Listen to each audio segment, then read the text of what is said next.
missed these intros, say goodbye to Colorado. We are entering Oklahoma at the moment, heading southward to try and conquer last year's greatest trip failure, South Texas. We've got about almost 10 hours of drive today before stopping tonight, and then another 4 hours tomorrow to reach there. But fingers crossed, we'll do a little better this year than we did last year, and I can bring you some brand new, really awesome species to talk about. See you in a little bit. The very start of the trip, of course, is nothing exciting. Southeast Colorado, Oklahoma, North Texas, all very boring to look at. Plus, gotta drive by a terrible place. We are here in a town that currently hosts one of the biggest, still legal, still publicly accepted cases of animal abuse in the U.S. So say it all with me. You, Sweetwater! And hope your roundup goes bankrupt. Well, some of our first wildlife out here, we got cardinals. There's a female there. And then in through the bushes there, you can see a male. Actually, there's been several males out here.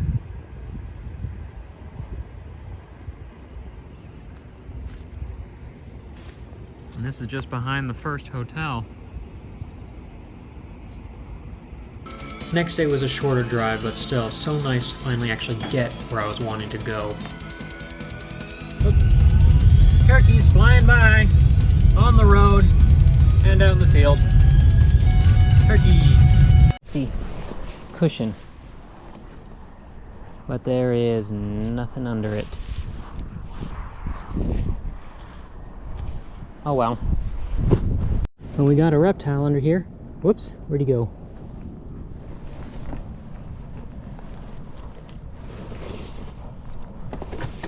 There was a little skink, but I think he's gone now.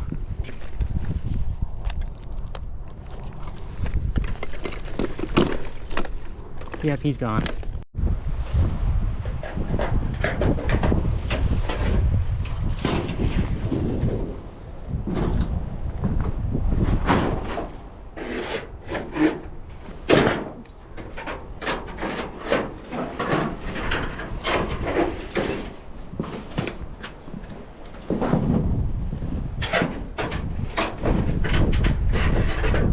I just want the one.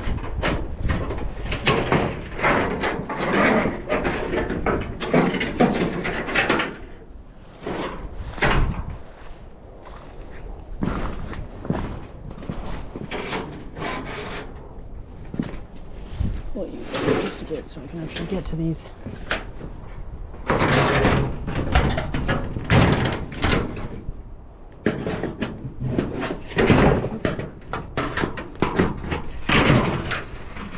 Damn.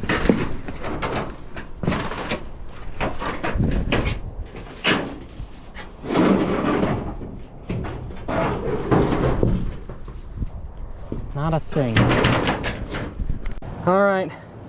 I was flipping tin and managed to encourage this guy to go into this little container here, but that's our first new Texas snake species and one of the South Texas exclusives. That's Coniophanies imperialis, the black striped snake.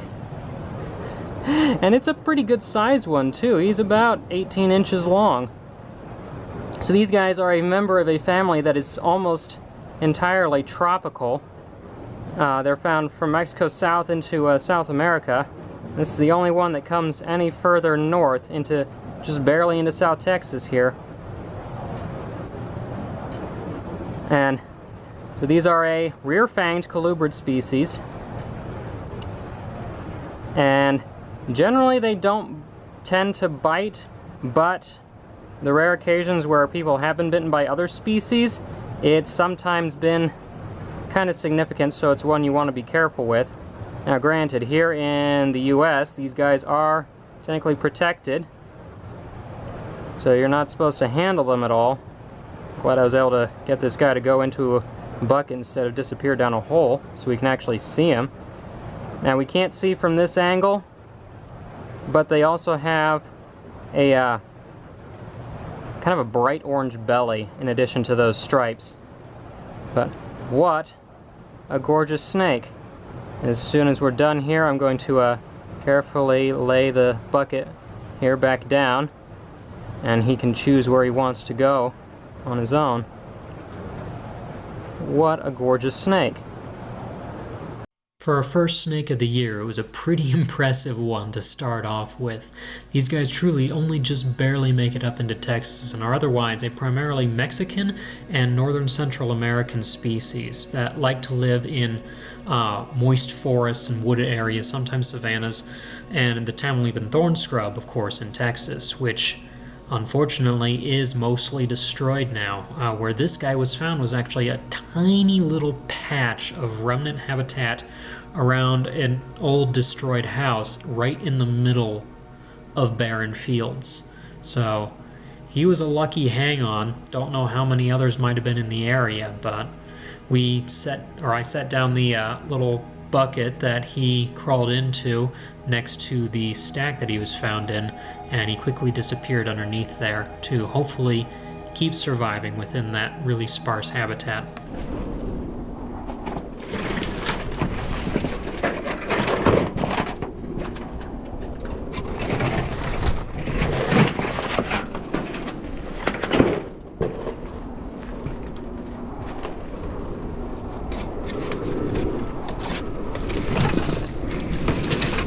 Oh, there's a fence lizard, and a gecko, and another gecko.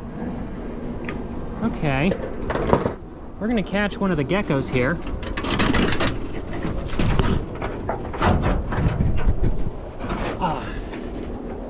Whoa, that's a cool looking house gecko. Okay. We'll put the stack back in just a sec here. There's actually another one right here who's in shed. I think I missed him. Yep, I missed him. Oh well. We can talk about this guy. So I'll probably have to look up what species this is exactly. One of the various house geckos, I assume, but this is one of the prettiest ones I have ever seen. Look at that pattern. That is gorgeous.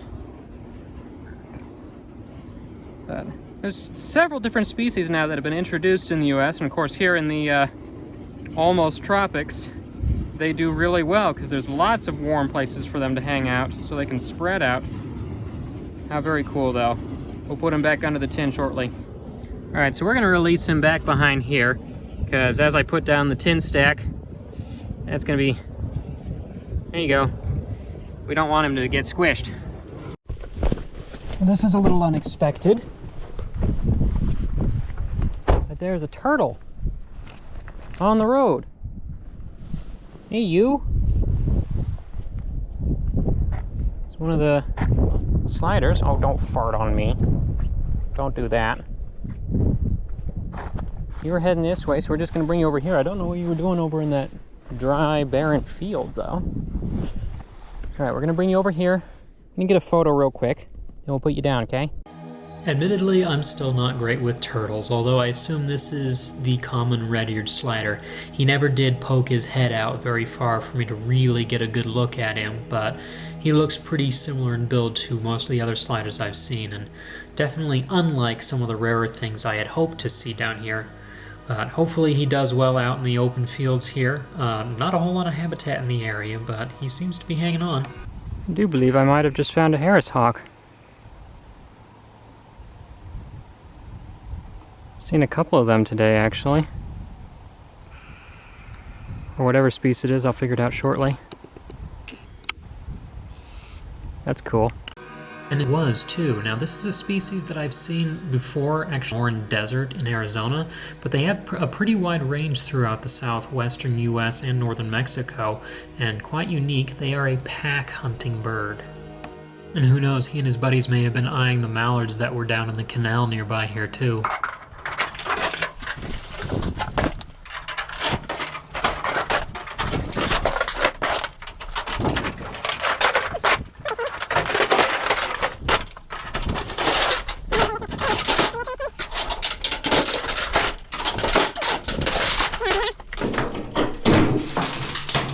holes under there, so if there was anything, it went down the holes.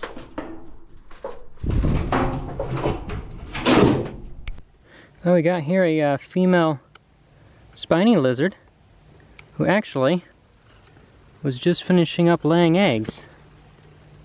She's got them down there and she's starting to kick them in. Didn't notice me. I didn't realize she was laying eggs, but we'll put her right back where she was. Very gently. And we'll let her go about her business again.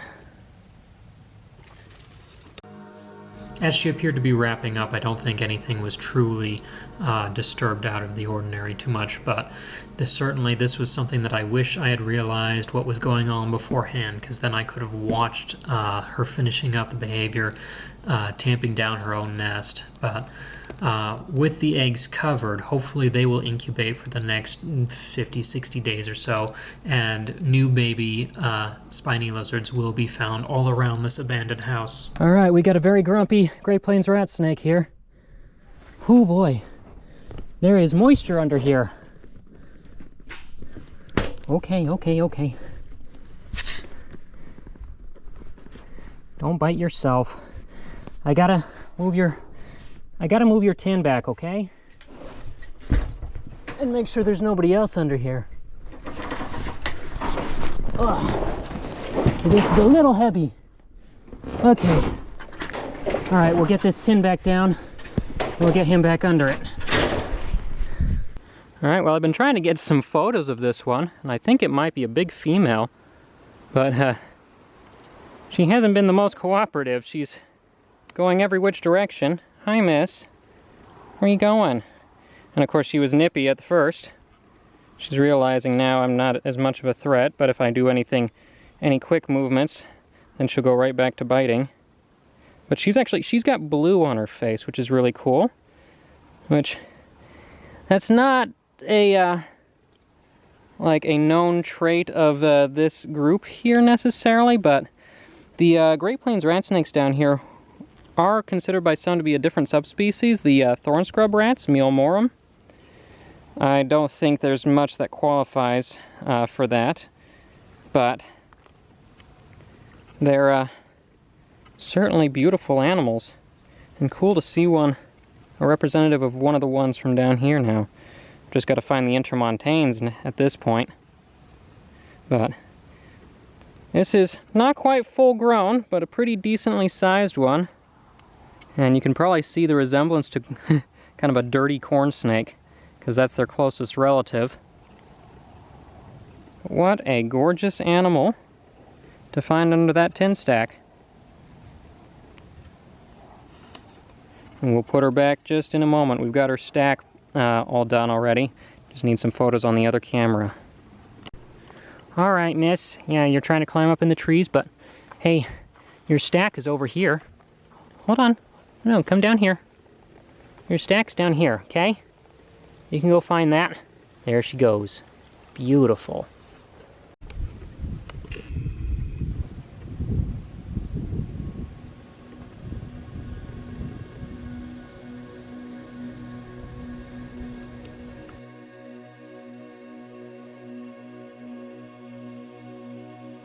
And there's a much better view compared to this morning of a male cardinal. Look at him. Beautiful bird. He is way over there. We got raccoons, I think. A couple of big coons that just walked by.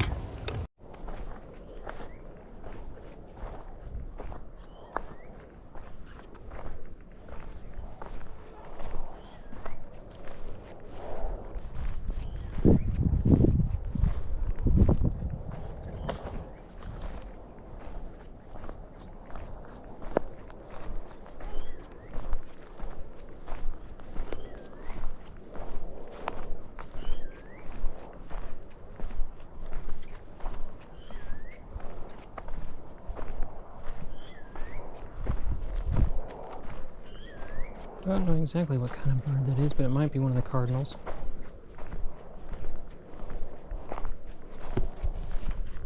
now off near the hotel. Really funky looking grasshopper on the wall.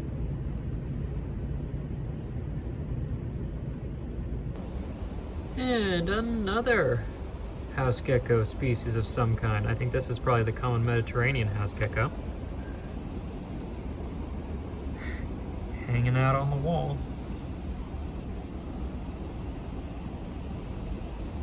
Literally just up from the beach here. On the walk path from the hotel. How cool.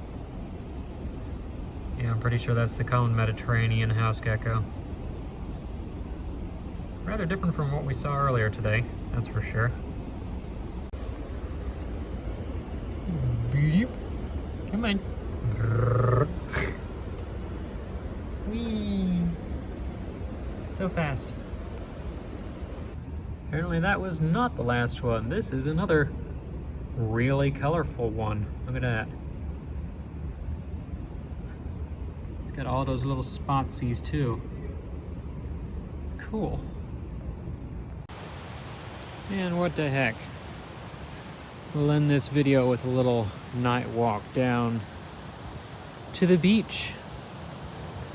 You might be able to hear the crashing of the waves over there.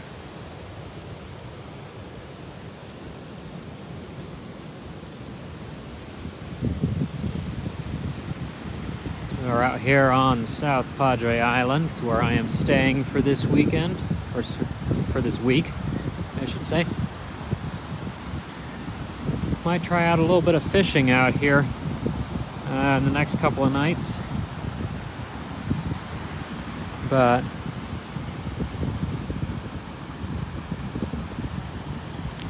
it is also quite misty out, as you can probably see.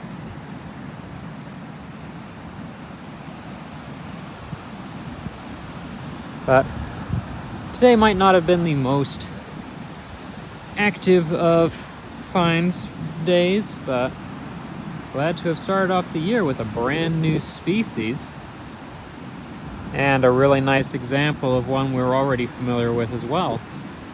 Now, next video we'll start up with tomorrow. We should be visiting one of the sanctuaries out here, so we can find some other really rare stuff.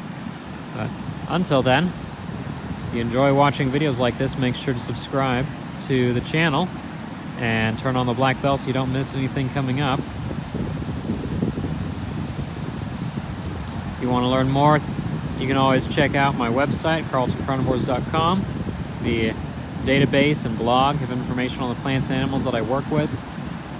And of course, if you'd like to help support in more than just watching the channel, if you'd like help financially, you can find the shop at my website, or join as a Patreon member, donate at coffee, or simply contact me. The links for all these things will be in the video description below. But until next time, I'm Hawk and Carlton, and this is Carlton Carnivores.